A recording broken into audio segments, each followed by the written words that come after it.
3, 2, 1, 0. All engine running. Whether you've been married 1 or 20 plus years, at some point, you realized you were married into crazy. And that's what our podcast is all about. We offer love, laughter, and a dose of reality as we unpack this crazy thing called marriage. So sit back, relax, and get your ear hustle on. It's time to start the conversation. All right, let's go.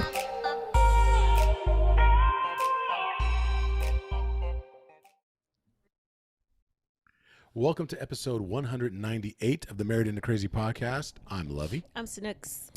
And we are back once again to have a conversation with you about what it takes to have a crazy marriage.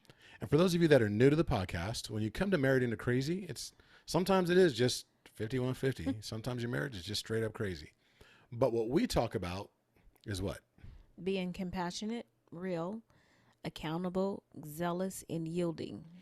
That's the crazy that we stand on. Mm-hmm. Those are the 5 pillars upon which we coach when we work with our couples across the United States. And actually, I got to stop saying just the U.S. because we've had clients in Canada as well as over in Europe. So when we teach, it's about being more compassionate, real, accountable, zealous, and yielding in your relationships. And that's what it means to be married into crazy. Yes.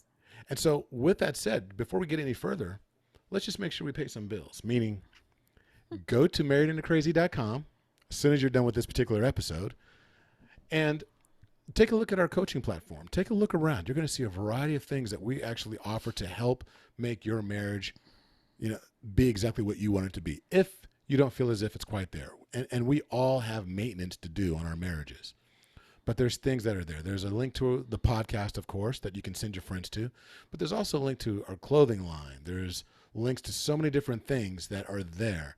There's a variety of coaching tools and resources that are there. So definitely look around and go there. But while you're taking a look there, don't stop.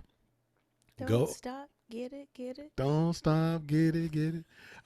Go over to either Apple Podcast or Spotify and leave a review. Put 5 on it. Sorry. At some point, Snooks is going to talk. I chimed in. What are you talking about? A little bit. We're going to start getting hate mail. He never lets her talk. I know he don't. He pinching me right now, y'all. Okay, we'll tell him about the Iron Tribe.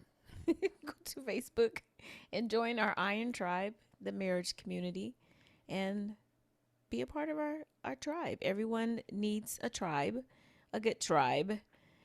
Our belief is, as couples, how do we say it? It's based on Proverbs 27:17. So it's basically looking at, as iron sharpens iron, that saying. We as couples should sharpen each other. Amen. That's what and that's ultimately what we stand on. That's what we're about. And that, because of that, Married into Crazy came into existence because we wanted to continue to build an iron tribe around us. And from that, we believe that the best way for us to sharpen other couples is to share some of the stories, the things that God has brought us through. And not that we have the end all, but we do have a lot of input. Okay, so here's the thing. I mean, we all want to. We like good people. We want to surround ourselves with good people, and as individuals. So as couples, we want to surround ourselves with good couples. I don't know of anyone who likes to be around a couple that's the drama and they're arguing all the time or whatever. You want to be around good, wholesome couples because I feel like it not revives, but what is that? Revitalizes. Reinvigorates or whatever that word is. Yeah, it does that. It does that thing. whatever that thing is, whatever. But you're right. I mean, look, we've all been there. I mean, have you ever been to like a barbecue? You're kicking it with some couples, and it's like, oh yeah, and we invite this couple and that couple, and we're just hanging out, kicking it. And there's somebody that's just like going in, and you're like, ooh, look at the time. We should not have invited them. Go. Well, that's not part of your iron tribe, but maybe it is, and maybe that's somebody that needs to be lifted up. Mm-hmm. But because we all go through it at some point, right? We all do. But that's what being a part of the Iron Tribe is. And you definitely want to join now and then get your friends and family to join, because on July 6th, we're going to be having an exclusive announcement that we're only going to be rolling out to the Iron Tribe originally.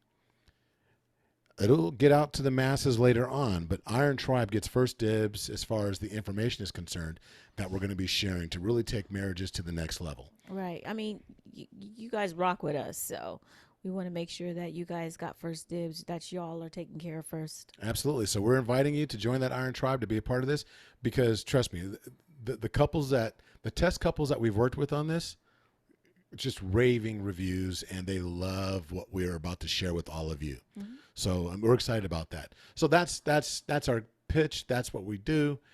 Right now, though, did you catch the game the other day? Or I should say the series? Lovey, don't get on here fronting. Y'all, let me tell you something. I don't watch. That's why I'm saying. He'll be like, did you catch it? I was like, babe, can we watch the game? He's like, what? But it was his birthday. So it was on his birthday. But even before that, we hadn't been watching the game or whatever. So I'm trying to do my homework, and I was like, oh, but the game is on. And so I'm trying to watch the game too a little bit. So yeah, I watched the game. Well, and in all honesty, for years we lived for our sports teams. I mean, I would not miss. I would miss a Steelers game. I'd be upset if I couldn't catch. Oh, I was a fanatic for sure. Yeah. Yep. I definitely was. I was going to the Steelers hangout, out here and watching the games and arguing with everybody that didn't love the Steelers. And then when it came to basketball, I used to be a rabid Kings fan. And then anyway, we won't even go there. And then you guys are like, ooh, we used to like you up until you said that. Or either that or you guys will just feel sorry for us right now. No.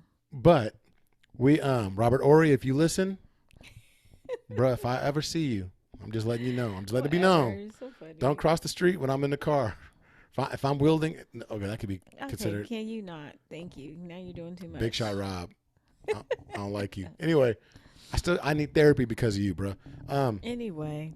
But we watch bits and pieces of sports now as opposed to watching the whole thing. But I love championship series. Mm-hmm. The thing that you see everybody rising to the top, doing that extra, the thing that oh my God, like some shots that you saw were like, how did Steph do that? But okay, it wasn't just Steph. It wasn't just Steph. Clay was in there. Poole was doing his thing. He was. So but anyway, go ahead. Sorry. But we love it as not even just as a nation, as a world. We love watching, whether it's the World Cup. Mm-hmm. We'll watch the championship. I won't watch any baseball all year long. But watch the World Series. But I'll watch the World Series. I'm not a huge baseball fan, but there's something about the championship. Mm-hmm. We're watching World Cup soccer, when it's the championship.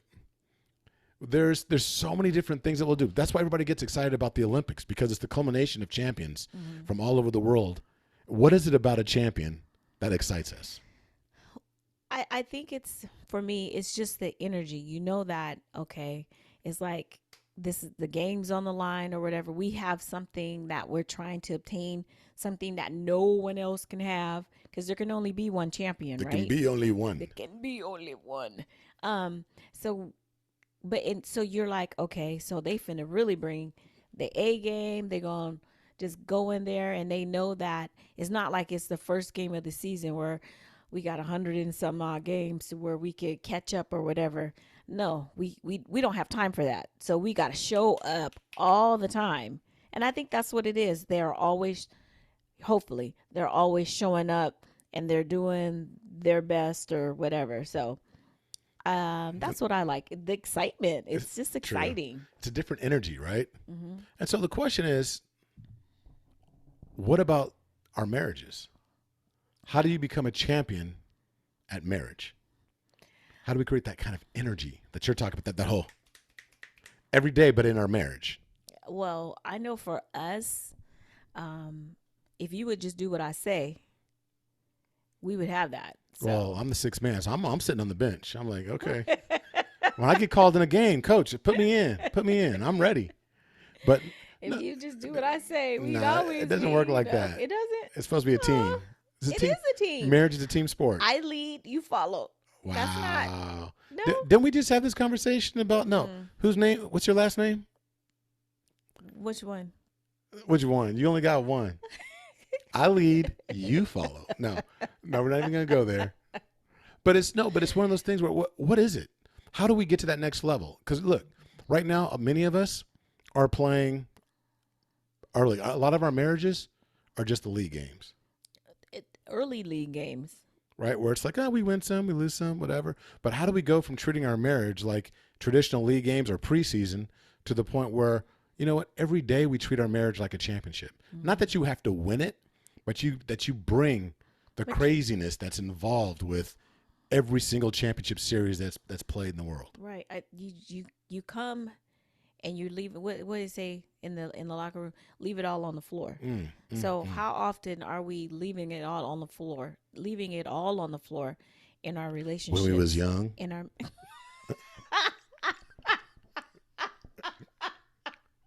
Girl, we used to leave it all on the floor. I'm sorry, y'all. I am so sorry. Let me stop. Okay. I ain't playing. I know you're not, so cut it out. Anyway. There was that time we dragged the mattress to the living room. Anyway. She cheesing now. Oh, he ain't lying.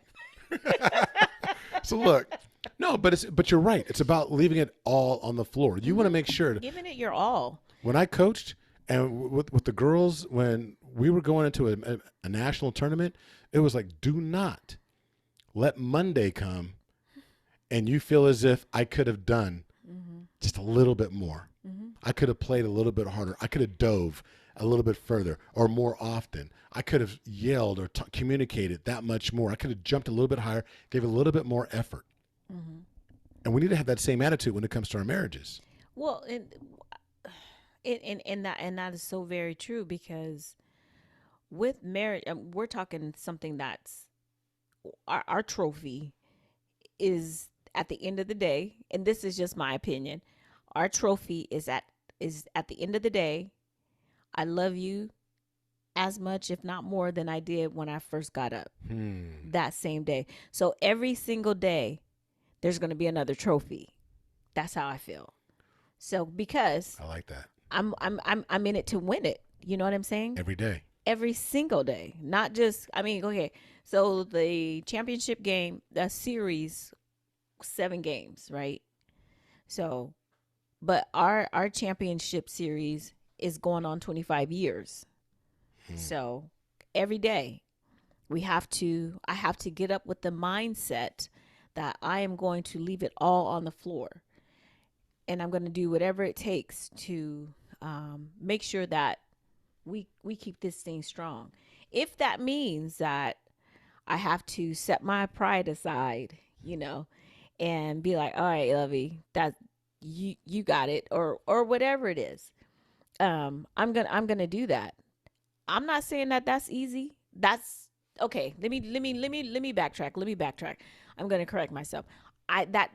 My intention is to do that, because sometimes I'm like, ooh, we already talked about that. Nah, bruh, whatever it is. But my intention is to leave it all on the floor. When I develop that and this is just me, when I develop that, whatever, attitude, I don't even want to talk to you right now. Just go do whatever. What am I leaving? I'm leaving nothing on the floor. And in that moment, I don't care, because I'm thinking about my feelings. I'm in my feelings. I'm emotional, about what's going on here, with me. And I'm not thinking about, if I'm being honest, full transparency, I'm not thinking about our relationship at that point. I'm thinking about how I feel.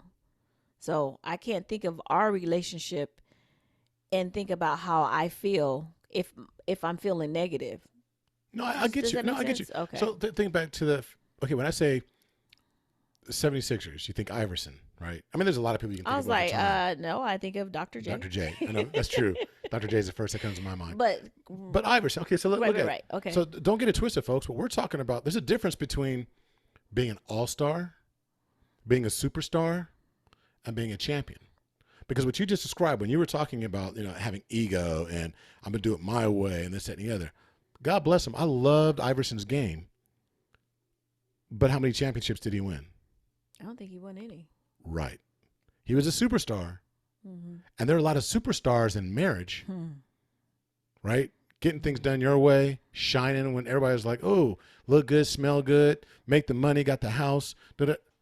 You might be a superstar, but are you a champion in your marriage? Right. That's I'd right. much rather be Big Shot Rob coming off the bench, making the dagger shots, getting my team to the next level. Look at I just forgot his name. The guy plays for the Warriors, does all the dirty work.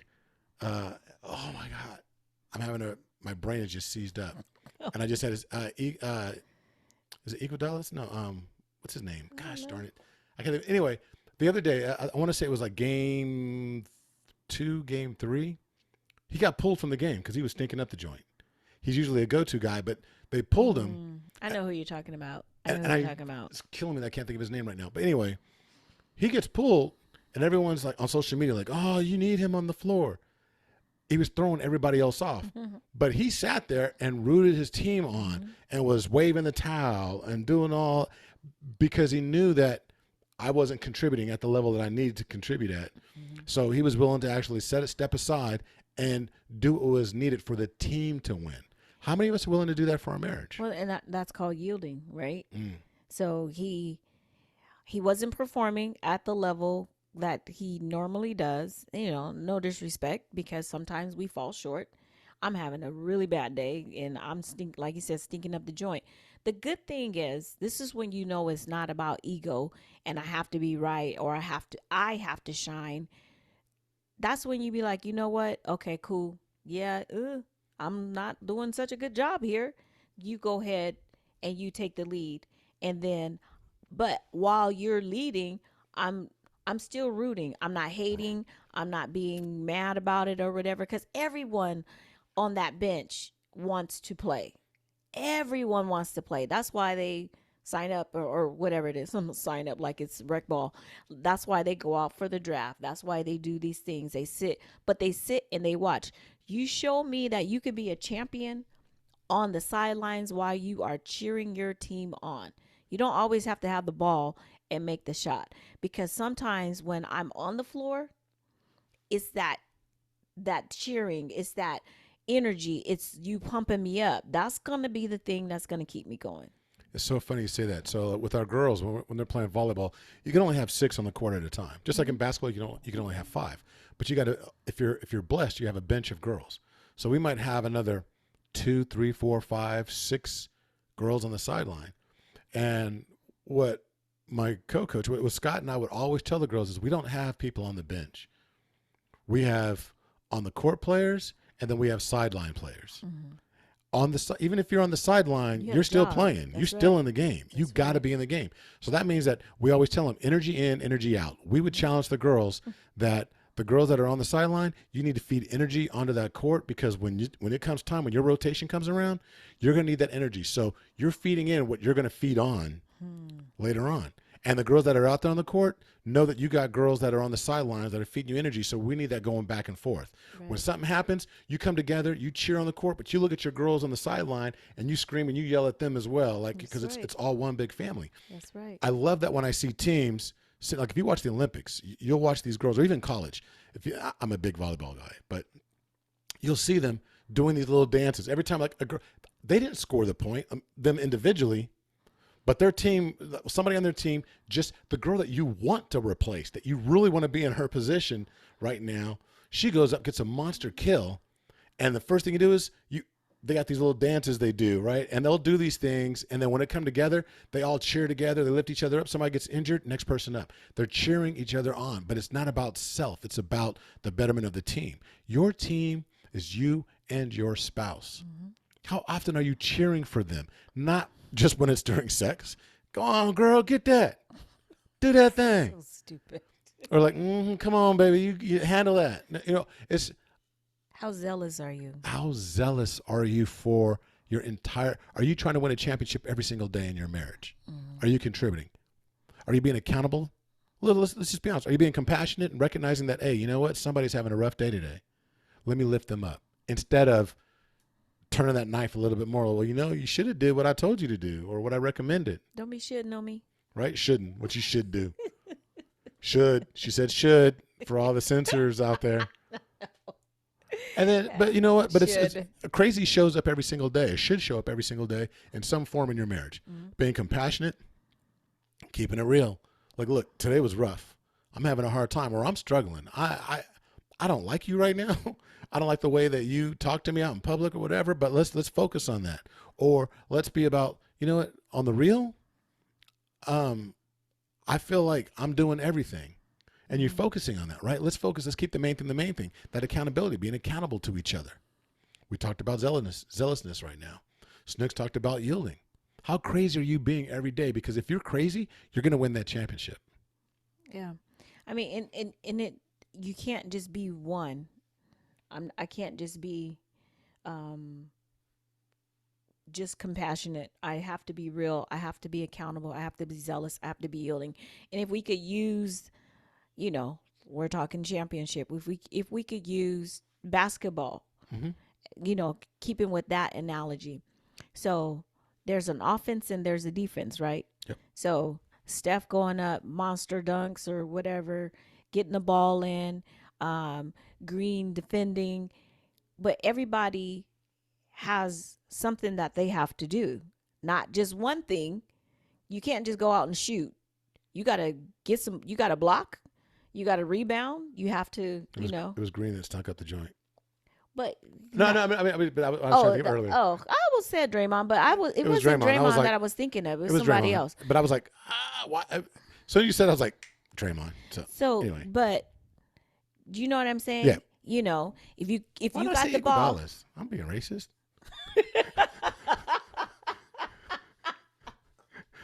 I don't know why. but it wasn't. I don't know why it was on my mind. Anyway, I'm so sorry. I'm derailing this. Go ahead, babe. But no, you're right. You're right. You're absolutely right.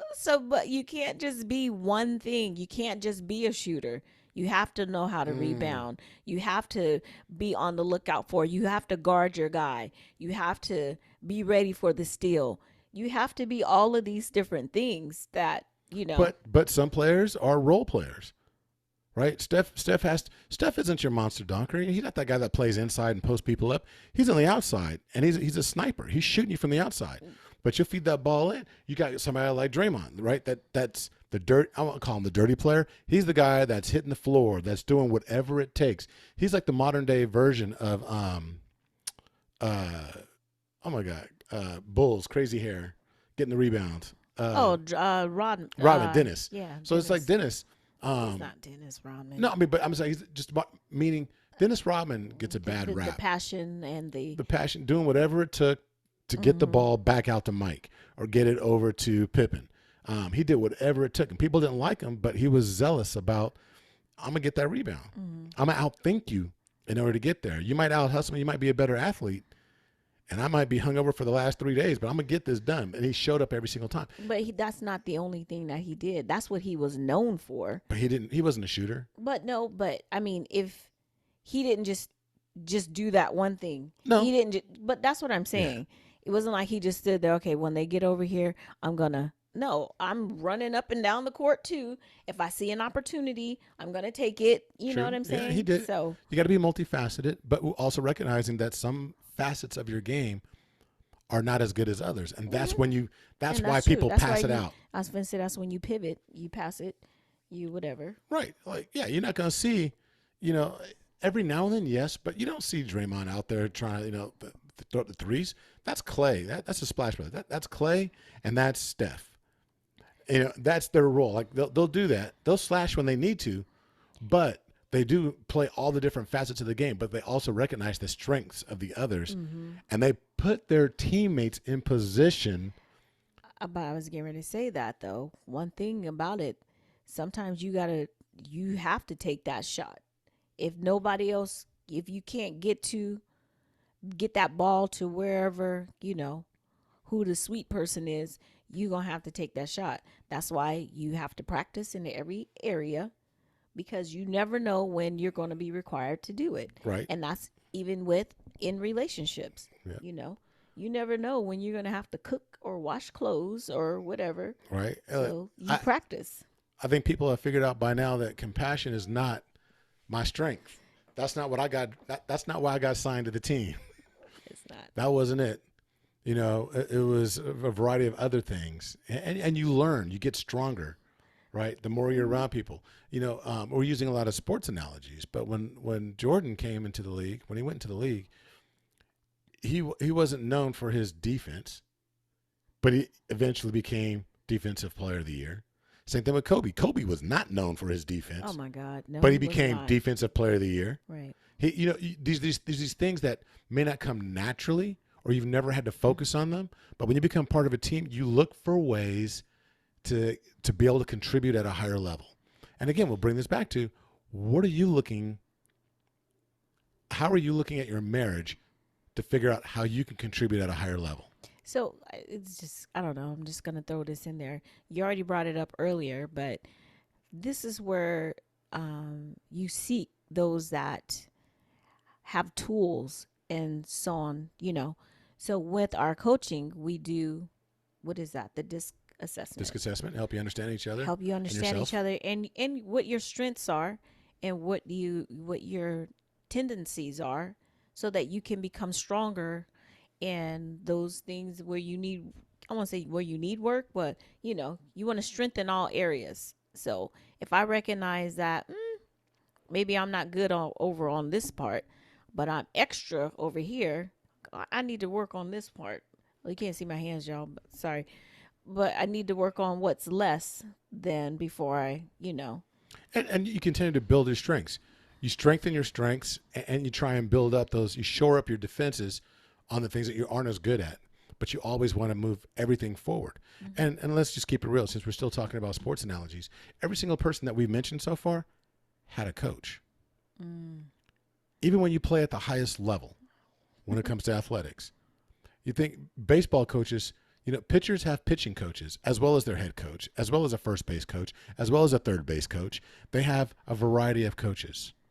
Mm-hmm. If you have a financial advisor, that's your coach to actually help you achieve your financial goals.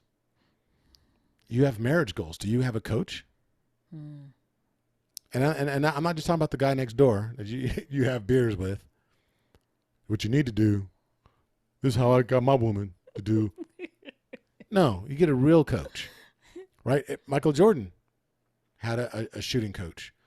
Almost every person, the unsung heroes of all these sports, you'll find them on Instagram. These guys have defense coaches. They have athletic training coaches, because LeBron spends $1 million a year on his body, on getting people to come in. He has a coach when it comes to his mindset. He has a coach when it comes to, outside of the team strength and conditioning coach, he has somebody that actually oversees his nutrition. He has somebody that he has coaches in these different areas. People, I'm telling you right now that if you don't have a coach for your marriage, I'm not going to say you're losing. Well, if you're struggling, especially if you're struggling, I'll say that, especially if you're struggling and you're like, what in the devil? How come I can't? It's got to be better than this. There's got to be more to it. Even if you're thinking it's good, but you have that feeling, and that feeling in your gut where you're like, this could be so much better. I just don't know. How do I get there? You need a coach. Look, and I'm not going to even say, we would love to be those coaches to help you get to that next level, to discover that, to get you. Maybe we're a short-term coach. It's just going to help you around a corner to where you can discover something else that's going to take you to the next level. If not us, then somebody else. There's a lot of different people out there. You've got to vibe with them. You've got to make sure that the person that A, you're willing to put in the work, but B, that you're willing to listen to your coach. There's something about them. Go to our website, marriedandcrazy.com, go to our coaching tab, and book a discovery call. And we can have a conversation to find out if we're that couple that can actually help you get to the next level. We do coach individually, but I'm going to tell you, our jam is when we coach together. Couple-to-couple coaching is by far what we do best. We're good. Jam. We do well by ourselves. That's our jam. And we've got individual clients. But our jam is when we come together and it's couple to couple, and we love on the couples that we work with. I'm not saying they always love us, because we purposely create some tension to make sure that you guys are growing. But that's what growth is all about. But because our whole premise for what we do is to help you win that championship every single day. And if you don't win the championship that day, you move that much closer. And we're not going to sit here and belabor this, but I will say this. Folks, champions become champions long before they ever win a championship. Let that sink in. The day that Michael Jordan got cut from his high school basketball team, and he went home and told his mom, instead of her saying, "Oh, let me go up there and talk to the athletic director. Oh, not my baby. Nope, you ain't cut my baby. He's good. You don't know who he's going to be the next. Oh, well, he is Michael Jordan. He's going to be the next Bill Russell." Right? But, right, he's going to be the next Dr. J. Where she didn't do all that. You know what she told Mike? You better get in the gym. You better get in the gym and work it out. The day that he made the decision to get in the gym and work harder is the day he started becoming a champion. That was truly the day that Michael Jordan won his first championship, because he was beginning to master himself to get to that next level. We told our girls all the time, you want to win this bracket, you want to win this, well, the work starts here in practice. Again, going back to Allen Iverson, what else is he famous for? Practice. So jacked up. Practice. You talking about practice? He didn't put value on becoming a champion. That's where you become a champion, in practice, in your daily habits. There are daily habits that go along with your marriage. Mm-hmm. Don't look at your spouse or look at your marriage and think to yourself, practice? No, you need to think, you need to be the Black Mamba. I'm in here 2 hours before everybody else is here. I'm turning on the lights before the janitor gets in here to turn on the lights. Mm-hmm. I'm going to shoot 200 free throws before half these dudes even get out of bed. That's where the championships are born. Where are you building your championship in your marriage? What are you doing to take your marriage to the next level? You want to win the championship? You want to be all world when it comes to marriage? Practice. Every single day. Practice. Look, y'all, we enjoy you guys. We need to cut it short, but we hope that this was chock full of a lot of things that you're looking for that you can use, resources. And I know that we bang that drum when it comes to marriedandcrazy.com, but I'm telling you, we're here for you. The results of couples that we work with speak for themselves. We don't name anybody by name, but I will say this, that we love what we do. We're ordained to do what we do. God has put us here to do this, and we would love to do it with you as well. Yep. So with that said, until the next time. Aw, she got me. All right now, bye. Bye.